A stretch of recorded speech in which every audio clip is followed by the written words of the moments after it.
Chaps invited American John. Let's just call you John for now. It's fine, yeah. I was going to say you're the first American, but actually, no, you're the only American I've had on twice.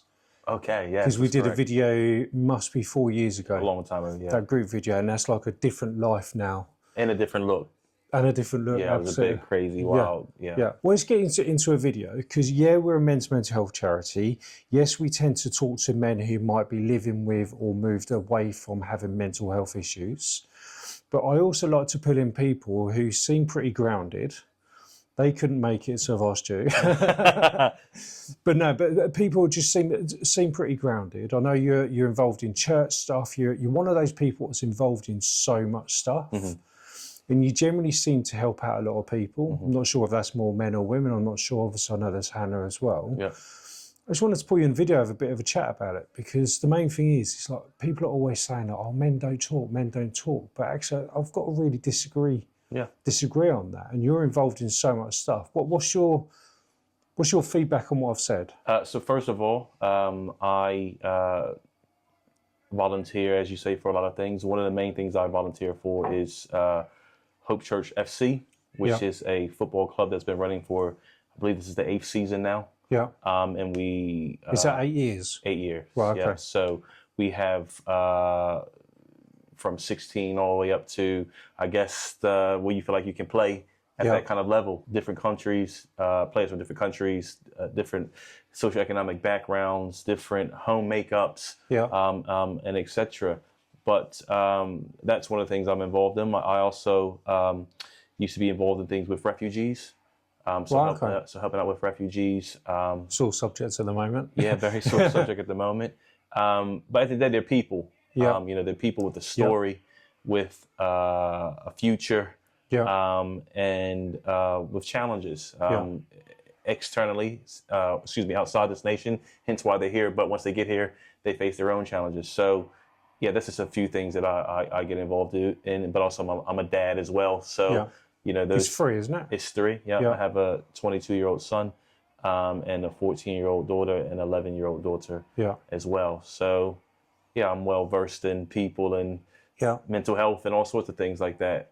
Because that's part of being a human. Yeah, absolutely. Do you see one main pattern with blokes who might be asking you for advice or struggles, or? I mean, I think that you'll find, I'm not a scholar or any of the academic studies, but I think you'll find that there's different measures of mental health, or let's call resilience throughout the generations. So, the kind of baby boomers, they kind of see themselves as tough as nails, never had any problems. But then, the medical services, the theories, the research wasn't there to assess that. And so I think there is a truth to, them being a bit more resilient. But, because of war, external things that put pressures on you to be resilient. But then you move on, I guess, I'm going to skip the 70s and all that kind of stuff and just move straight to my generation, because I'm more familiar with that, where, things were easier, particularly in America, with economic circumstances and accessibility to different sports and things like that. Obviously, I went to high school and education, so I'm getting all those kind of environments to socially develop. But I knew kids who were what we would probably classify as having some sort of special needs today, and they were just getting fine or getting on normally as they would in school. Yeah, they were a bit problematic in a sense, but they could do it. Now we get to this generation, kind of my son's generation, and I guess they're a bit softer. Society has made it softer for them. They've given them outlets. They've labeled them. They've done lots of different things to do that. What's your definition of softer? Just not mentally strong. Yeah. Like everything is easy. Yeah. With ChatGPT now and all that kind of stuff, you don't have to go to the library. Yeah. You don't have to go out and be physical. Video games. We don't have to remember anything now, do we? We don't have to remember. I mean, it's a big topic, but I think just like, we're probably around the same age. Going out and playing. Yeah. Kids are just on screens, and all these things are affecting them in ways that I'm sure academics and research will show later that research is coming out now. So that has an effect on their mental ability, I guess, or their mental state of mind. Well, it's funny you said it, because there's an Instagram, I've forgotten what it's called. There's a dad, and he does like little reels of like teaching his son to not text his friends, actually get on your bike and go around his friends. Yeah. And then he was like, well, you made me do that, but you wasn't in. Yeah. And he was like, yeah, but that's taught you a life skill, isn't it? Of just like going out and actually dealing with like that little bit disappointment, or your friend's mum said, oh, he'll be back in 20 minutes. Well, wait on the wall outside for 20 minutes. Yeah, and I think those are just little simple things that we probably take it for granted that this generation doesn't do. So, for example, I was driving with my daughter from school, picking her up, and there was 3 girls all on the bus stop. I'm assuming they were friends because they were all sitting next to each other, just like this. Yeah.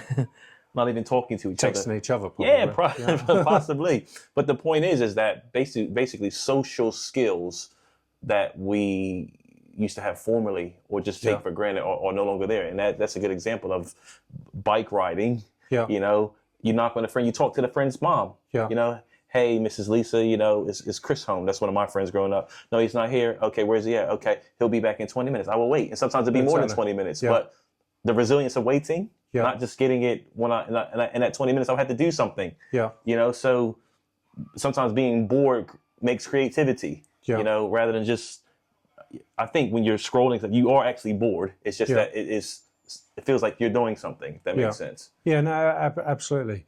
I think COVID killed a lot of that stuff. I think COVID was the final nail, the coffin of being social. I think actually of going around somebody's house, ringing them up or whatever else, I think now we've just moved straight on to just everything is just online now. And I think men struggle with that more than women do.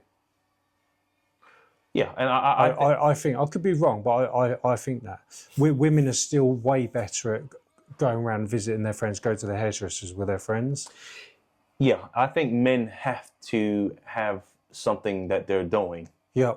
So if we're barbecuing, we're watching a football game, if we're building something, I think we're just wired differently.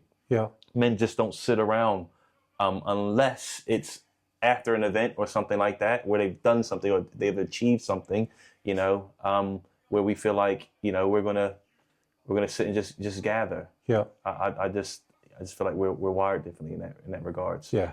But and that's what we try and push with Man Up, of like, kick them out the house. Yeah. Go out and actually go out and do stuff. So, but I don't think you answered the question whether do you notice like a main pattern with the blokes you deal with? Because I've seen you speak to a lot of people. I think it depends on age, if I'm honest. So I think one of the things is just identity. Yeah. As a man, or we're talking about the men in the life? Men. Yeah. Just they feel insecure, which then affects their confidence, how they perceive themselves. Yeah. What they want to do. Yeah. So several young men, you know, failure crushes them. Yeah.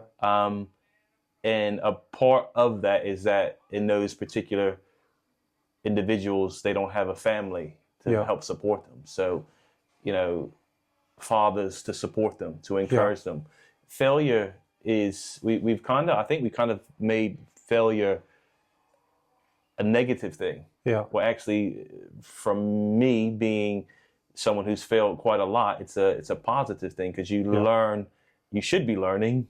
What makes you stronger, doesn't it? Exactly. You should be learning why you failed and finding ways to help achieve. So if I look at those guys that you've asked me to try to find some sort of pattern, it's just about they're insecure. They're insecure because they're not loved. They're insecure because of all sorts of things.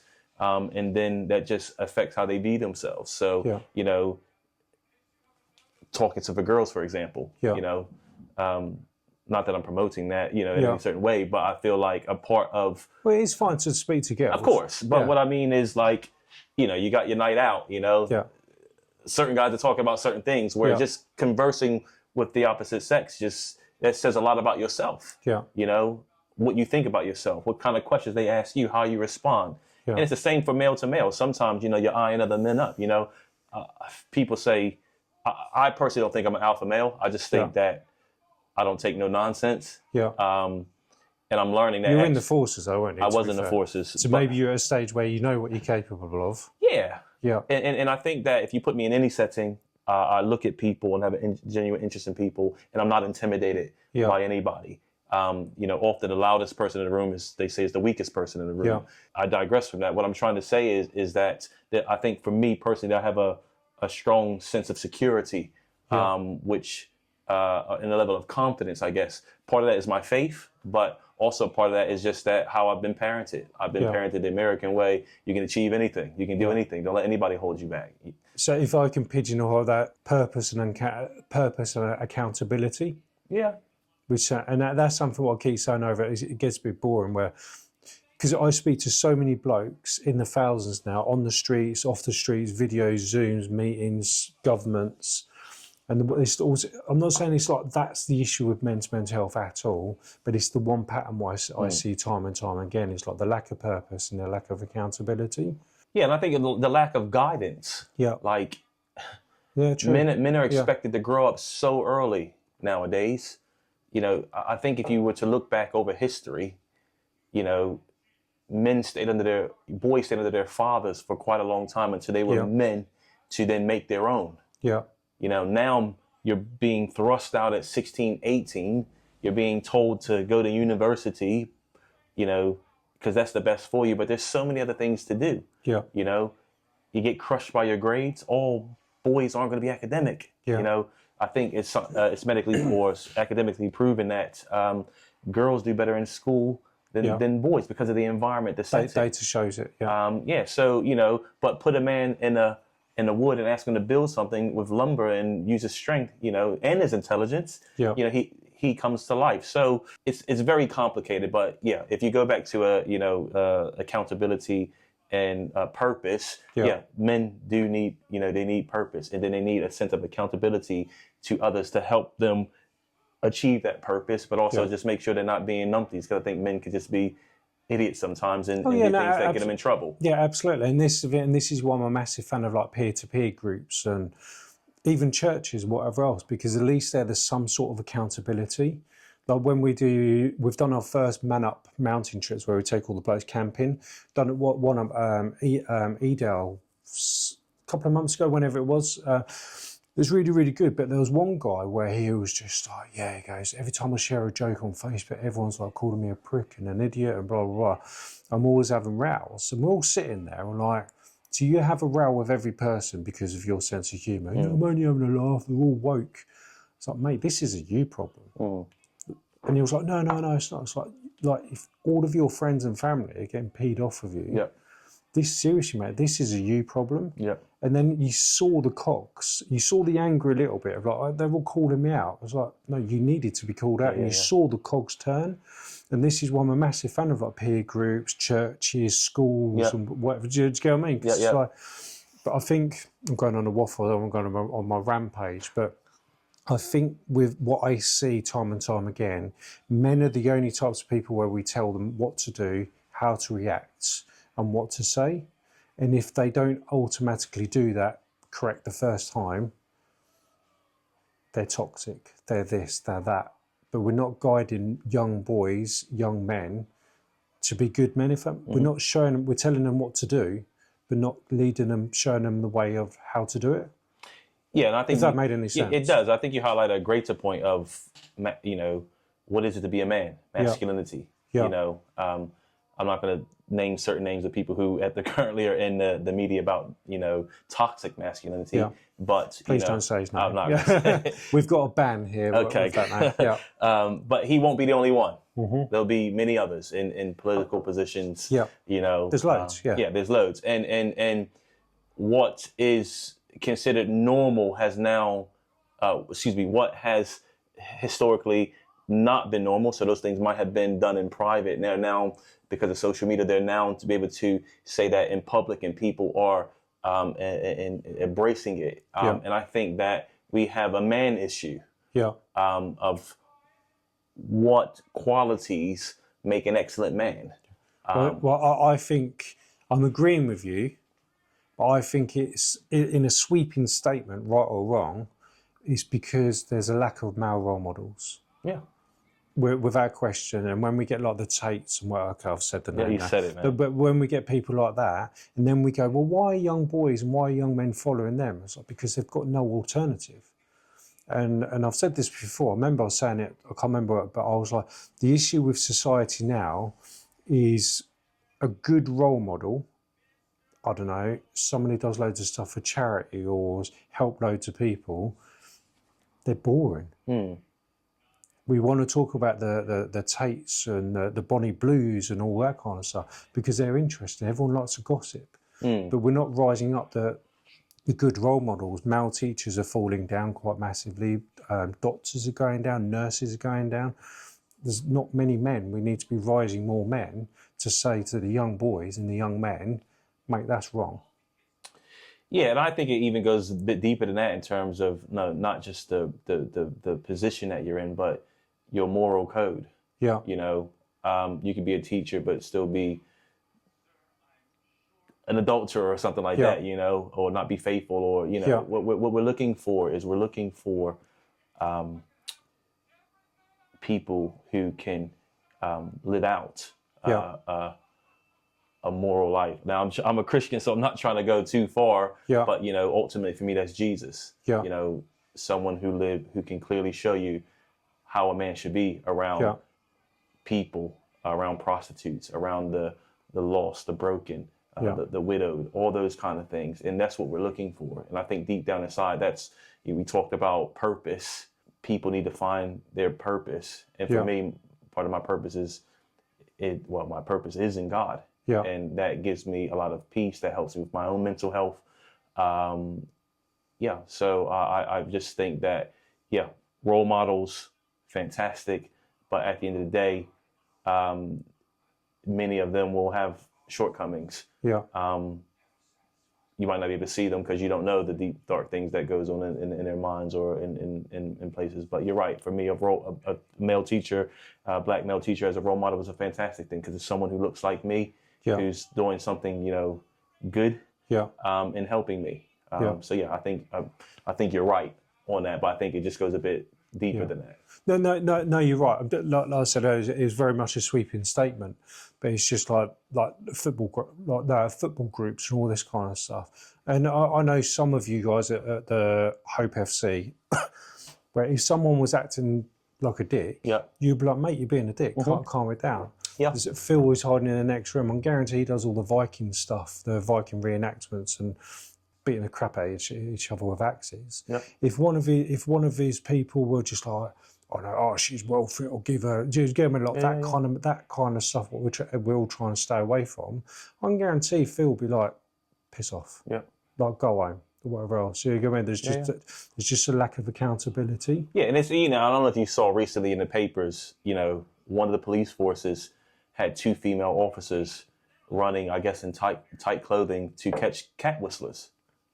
Right, okay. You know, was it cat whistling? I think I read whistling. Wolf whistling. Yeah, when you did I'm not going to do it, but you know what it is. Off the scaffolding and all that kind of stuff.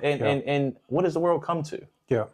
Now, what I'm not saying is that shouldn't be called out. I totally think that should be called out. But I find it extraordinary that the police, and amongst all their crimes and budgets, would use that tool or use those resources for that. Society should fix that. But that shows you how far we've gone, where on the building site, the site manager or even your peer colleague isn't going, come on, man. That's somebody's daughter. That's somebody's mom. That's somebody's sister. That's somebody's aunt. You know, that's a human being that you're wolf whistling at. And it's so, like I'm saying, it's just become normal. And I don't think that's a necessarily good use of police resources. No, I agree with you. But I've always said that if you're gonna start treating a woman or even another person like that, you're indirectly giving the next person permission to do that to your wife, to your daughter, and whatever else. But I think it's just like we're just masking over these problems. But if we educated young boys as young boys, rather than ignore them. Like the thing with what's the thing what Stephen did? Adolescence. Did you watch Adolescence? I watched a bit of it. But even with that, it's like the government, and that was a good show. Mm-hmm. But even with that, the government were like, yeah, well, what we're going to do is we're going to show young boys the program. Like, well, what is that actually fixing? Because yet again, we're just telling boys that they're all going to be murderers. They're all going to be this, that, and other. Actually, why not show these young boys just hold them accountable, just show them how to be better men. And so that's exactly it. So one thing that as you were speaking, I was thinking about parenting. Parenting your child from a young age severely affects their mental health in terms of just how they're handling things as a toddler, going up to primary school, going up to secondary school. It's not just a society thing in terms of other people. It is a parenting responsibility, and lots of homes are broken. So maybe fathers aren't there, maybe moms aren't there, maybe relationships aren't good. The family home is meant to be the environment where there's the most love. Where what's the word I'm looking for? I can't think of it, but basically it's like unconditional love. Where you parent your child through their feelings and their emotions, and you don't give them what they want. You can say no. I was going to try and catch up now, because this thing, I've had this conversation with someone else, was like when they said unconditional love, and I was like, well, what is that? So be there for them, support them, and tell them how great things are.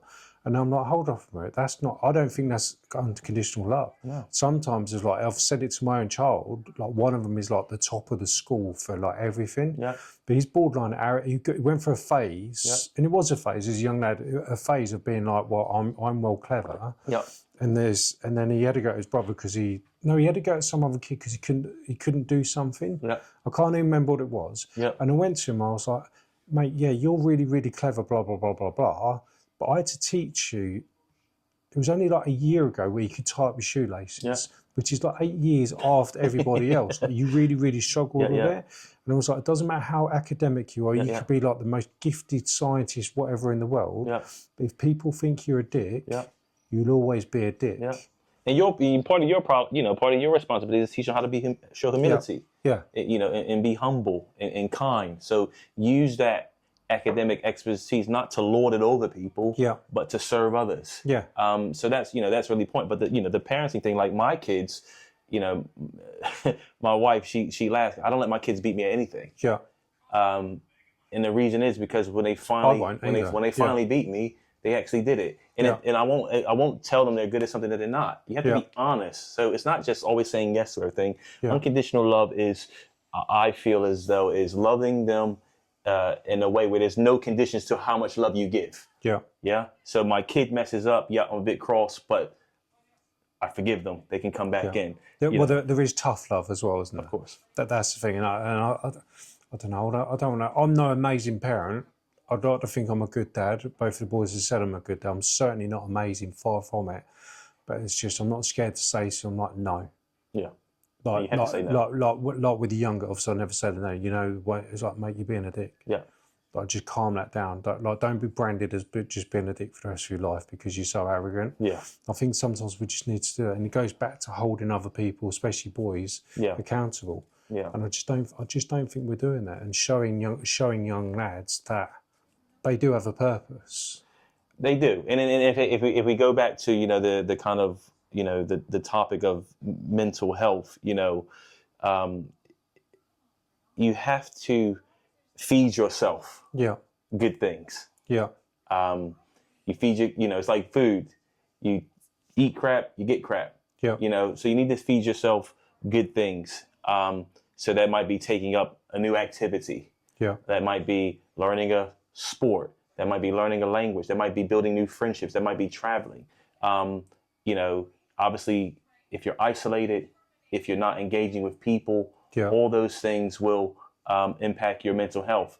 But ultimately, without getting into like the different kind of things that can not allow someone to do that. So, for example, let's say they're shy or they have, ADHD or something like that. But in general, if you are able to get yourself out the house, interact with people, get in the sunlight, eat well, do positive things, then your mental health should be good. But also from the point of view of not allowing others to have power over you, in the sense of telling you things about yourself that might be true, but allowing that to be your kind of truth.